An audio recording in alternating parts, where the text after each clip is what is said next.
Bom dia, a paz do Senhor esteja com você. Estamos iniciando aqui mais um devocional da manhã no livro de Provérbios. Seja muito bem-vindo. Se é a primeira vez que você está aqui, já te convido a se inscrever no canal. Também você ativar o sininho das notificações e me acompanhar aqui de segunda a sexta-feira. Nós estamos juntos aqui a partir das 6 horas da manhã, refletindo na palavra do Senhor, falando sobre prosperidade financeira, prosperidade na família e prosperidade espiritual.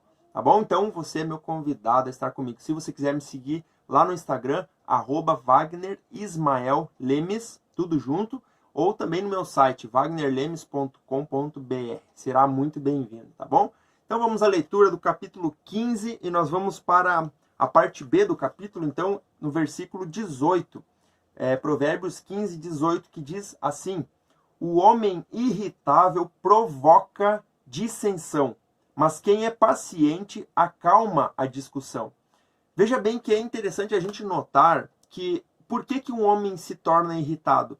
Porque muitas vezes ele não aceita uma determinada situação, porém ele faz com que isso se torne uma briga. Tá? E em vez de ele acalmar a situação, por mais que ele não concorde, não aceite, né, ele não esteja de acordo com o que está acontecendo, ele provoca a discussão, ele provoca a briga ao invés de apacentar, de acalmar. Então, aqui no caso, o texto diz que o homem irritável, ele provoca a dissensão, mas quem é paciente faz totalmente o contrário, ele acalma a discussão. Então, eu e você, que estamos estudando aqui sobre sabedoria, nós precisamos entender que somos agentes de paz e não de discórdia e desavença, não de confusão, de problema e de briga. Então, quando a gente está diante de uma situação onde pode acontecer uma briga ou a discussão se acalorar, né? A gente precisa lembrar que nós somos agentes de paz e nós somos pessoas sábias, porque nós estamos aprendendo aqui no livro de Provérbios a ser sábio, tá bom? Então, lembra que prosperidade é ter paz no coração e a paz promove, então, na verdade, a paz, ela traz para nós essa tranquilidade no coração e faz com que a gente não seja irritado, tá bom? Então fica aí mais essa dica também muito importante para mim e para você. O caminho do preguiçoso é cheio de espinhos, mas o caminho do justo é uma estrada plana. Aqui a gente fala muito sobre o favor de Deus. Aquele que é preguiçoso, ele começa a andar, mas ele vê que a coisa não funciona, não dá certo. Por quê? Porque o caminho do preguiçoso é cheio de espinhos. Ou seja, você já tentou andar no meio de uma plantação de roseiras? Você vai se espetar, né, nos espinhos, você vai se machucar, vai ficar tudo arranhado, você não vai conseguir andar rápido.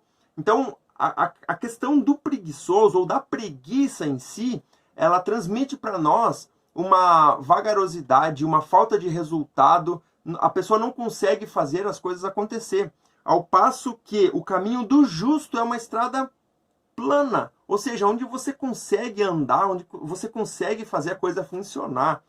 O filho sábio dá alegria para o seu pai, mas o tolo despreza a sua mãe. Aqui nós estamos falando do respeito que nós devemos ter com os nossos pais e principalmente de receber o ensino, a correção e a disciplina. Por quê? Porque o filho tolo, aqui a gente poderia também dizer que o filho sábio dá alegria tanto para o seu pai quanto para a sua mãe, né? Ele faz esse paralelo entre pai e mãe aqui, mas a gente pode inverter aqui porque é a mesma verdade para ambos os casos, né? Mas o tolo despreza o seu pai ou a sua mãe. Por quê? Porque o pai e a mãe trazem um ensino e aquele filho tolo não ouve o ensino, não ouve a repreensão e ele acaba trazendo desgosto para o seu pai e para a sua mãe. A insensatez alegra quem não tem bom senso. Ou seja, quanto mais insensato aquela pessoa que não tem bom senso tiver, né? Quanto mais insensatez, para ela é melhor. Parece não, na verdade é o contrário do que deveria ser.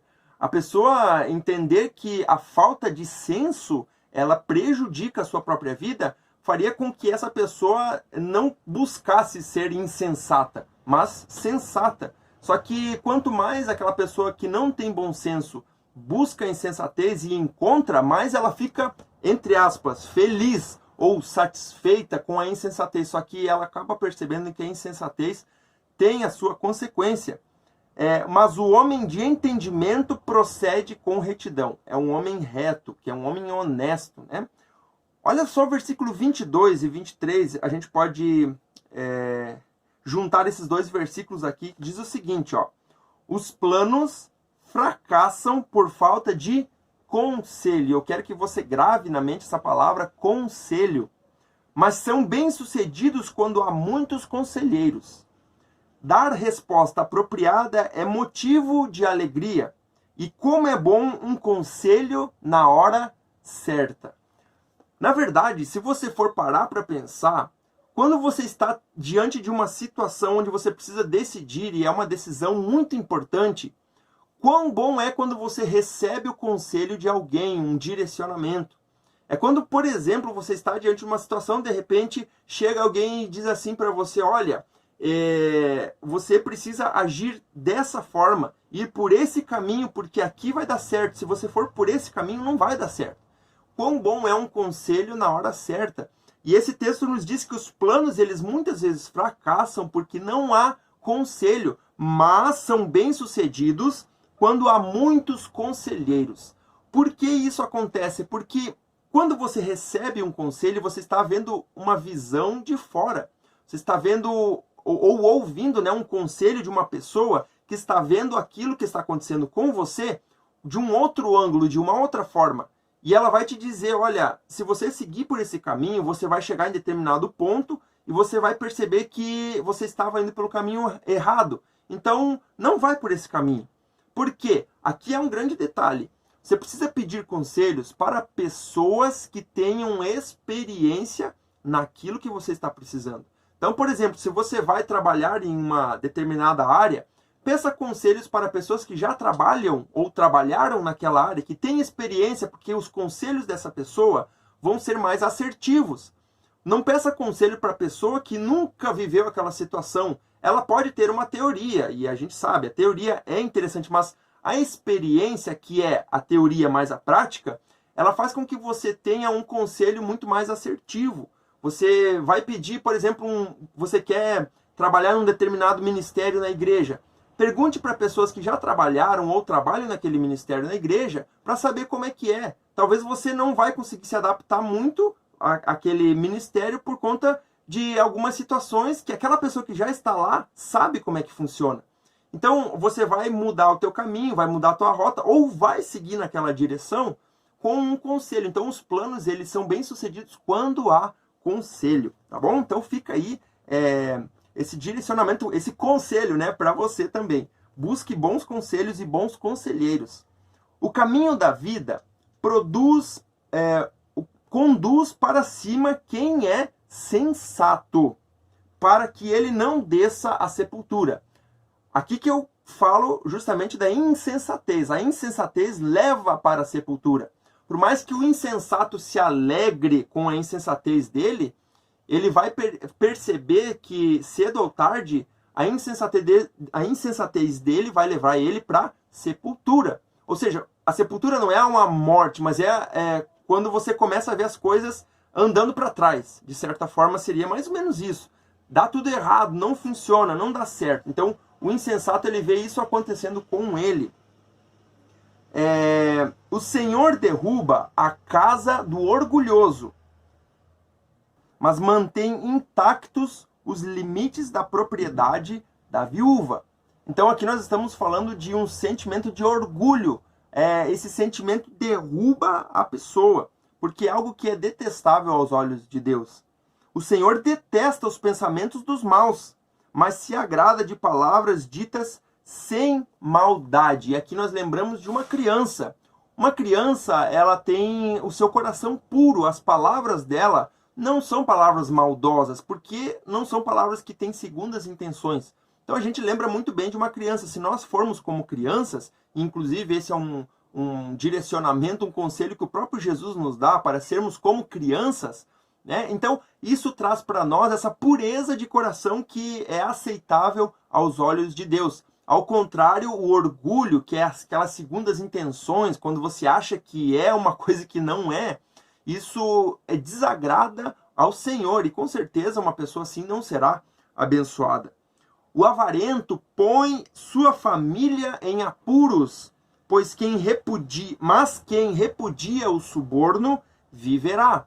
O que é a avareza? A avareza é o olho grande, né? Você querer ter mais do que aquilo que você necessita no momento ali. Você é avarento, teus olhos estão olhando algo e você quer aquilo de uma forma que não importa o que aconteça, eu vou passar por cima dos outros, eu vou derrubar alguém na minha frente. Em muitos casos, né, os casos mais cruéis, eu mato alguém para conseguir algo que eu quero. Isso é avareza, é você justamente querer algo, né, não importa de que forma for, você passa por cima dos outros. Então, isso é detestável também aos olhos do Senhor, e essa pessoa que age com avareza, ela põe em apuros a sua própria família. Mas quem repudia o suborno, viverá. Olha só isso aqui que é muito importante. O justo pensa muito bem antes de responder, mas a boca dos ímpios jorra o mal. A gente junta esse versículo aqui com o versículo 23, que diz: dar resposta apropriada é motivo de alegria.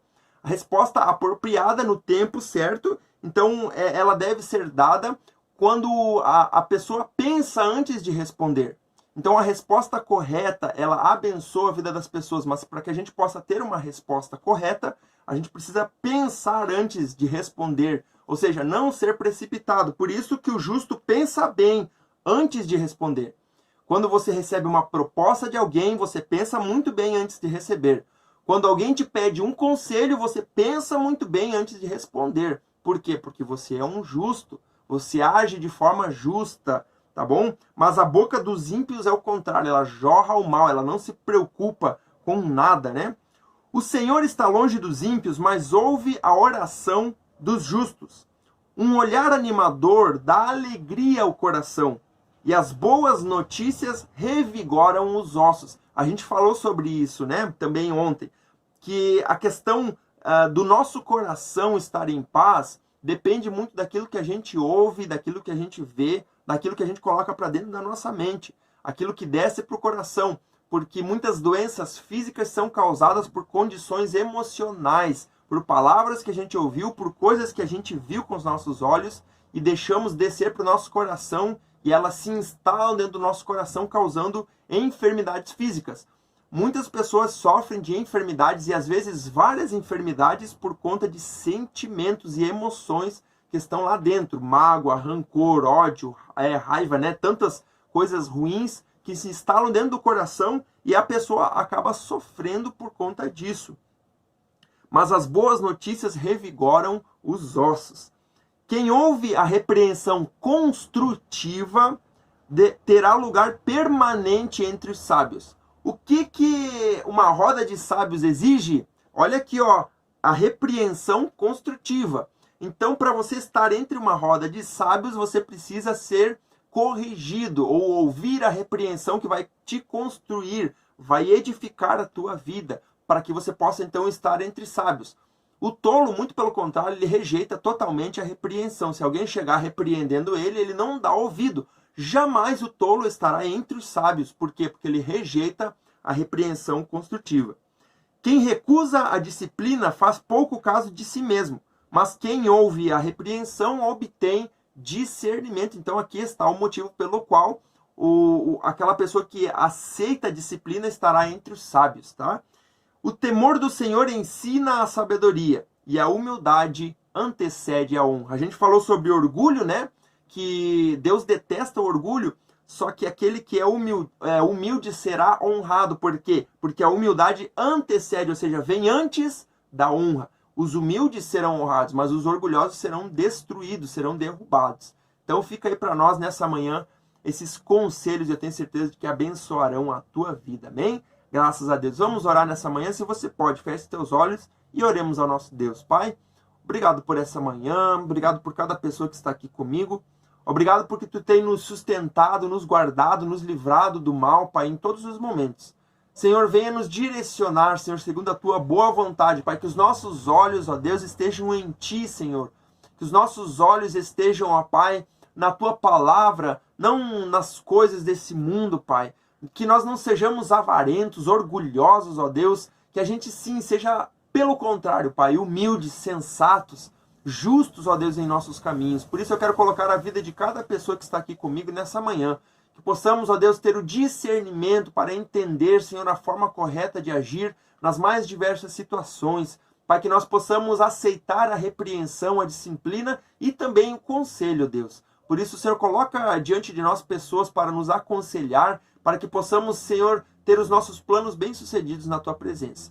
Nós te agradecemos, Pai, nessa manhã. Eu te louvo de todo o meu coração e peço que venha abençoar a cada um em nome de Jesus. Amém e amém. Graças a Deus, que Deus abençoe tua vida nessa manhã. Você possa ter um dia abençoado. Se inscreve no canal se você ainda não fez isso, tá? Se inscreve no canal agora mesmo, ativa o sininho das notificações. Deixa teu comentário aqui embaixo, o que Deus falou contigo. Coloca ali um bom dia, Deus abençoe, né? É muito bom ver o teu comentário aqui. E amanhã estaremos aqui novamente a partir das 6 horas da manhã e eu espero você, tá bom? Até lá, que Deus te abençoe.